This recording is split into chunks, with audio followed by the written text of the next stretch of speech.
ग्वालियर से जहां बीजेपी संभागीय दफ्तर पर ईसी की दबिश है, तो दफ्तर खाली कराने पहुंची है चुनाव आयोग की टीम।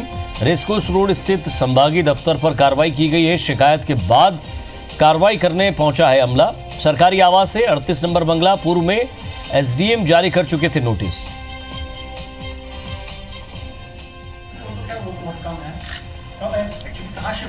तो दफ्तर खाली कराने के लिए चुनाव आयोग की टीम पहुंची और ज्यादा बातचीत के लिए हमारे संवाददाता नासिर गौरी हमारे साथ जुड़ गए। नासिर, रेसकोर्स रोड है बताया जा रहा है जहां संभागीय दफ्तर पर कार्रवाई हुई है।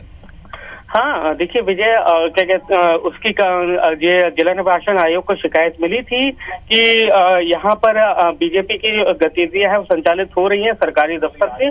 उसके बाद यहाँ पर जिला प्रशासन के एसडीएम अनिल बनवारिया पहुंचे, तो वहां से उन्होंने उस दफ्तर से कई सारे दस्तावेज हैं बीजेपी के वो जब्त किए हैं। साथ ही ये उनको सील कर अब आगे की कार्रवाई की जा रही है। जैसा कि मैं आपको बताना चाहूंगा कि ये 38 नंबर जो बंगला है तो सरकारी बंगला अनूप मिश्रा के नाम पर अलॉट था, लेकिन बीजेपी की यहाँ पर संगठन मंत्री हैं शैलेंद्र बरुआ, वो रह रहे थे। लेकिन ये जब कमलनाथ सरकार बदली थी उसके बाद इस आवास को खाली करने के नोटिस दे दिए गए थे। साथ ही प्रद्युम्न सिंह तोमर जो खाद्य मंत्री हैं उनको आवंटित कर दिया गया था, लेकिन बावजूद इसके ये बंगला खाली नहीं हुआ था और ऐसी शिकायतें फिर की जाने लगी कि यहाँ से आचार संहिता लगने के बाद भी बीजेपी की गतिविधियां हैं वो संचालित हो रही हैं। साथ ही मोदी सरकार से रिलेटेड और बीजेपी सरकार से बीजेपी की कई सारे जो दस्तावेज हैं, पोस्टर, बैनर वो रखे हुए। तो उसके बाद अभी प्रशासन की टीम पहुंची है, वहां पर जो जब्ती की कार्रवाई है वो की गई है। नासिर, जब ये बताया जा रहा है कि एक बार नोटिस दिया गया था उसके बावजूद भी बंगला खाली नहीं किया गया।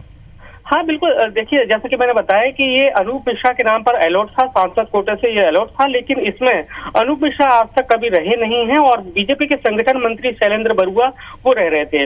और अधिकृत रूप से देखा जाए तो जब सरकार थी तो ये संभागीय बीजेपी के ऑफिस के नाम से जाना जाता था, लेकिन जैसे ही कमलनाथ सरकार आई तो इसको खाली करने के नोटिस दे दिए गए थे। साथ ही इस बंगले का आवंटन प्रद्युम्न सिंह तोमर के नाम पे कर दिया गया था, लेकिन इसकी देखरेख चूंकि पीडब्ल्यूडी करते हैं तो पीडब्ल्यू ने इस बंगले को खाली करने के नोटिस बीजेपी को दिए गए थे और साथ ही अनूप मिश्रा को भी दिए थे, लेकिन बावजूद इसके बंगला खाली नहीं किया गया था। और फिर कांग्रेस की तरफ से ऐसी शिकायत की गई कि बंगला खाली नहीं किया गया है, साथ ही इसमें बीजेपी की गतिविधियां हैं वो संचालित हो रही है चुनाव को लेकर।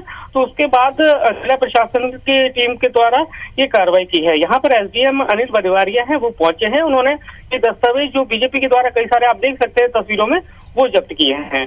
जी, शुक्रिया नासिर इस तमाम बातचीत के लिए। तो रेसकोर्स रोड स्थित संभागीय दफ्तर पर कार्रवाई की है और बीजेपी दफ्तर पर ईसी की टीम पहुंची और बंगला खाली करवाया है।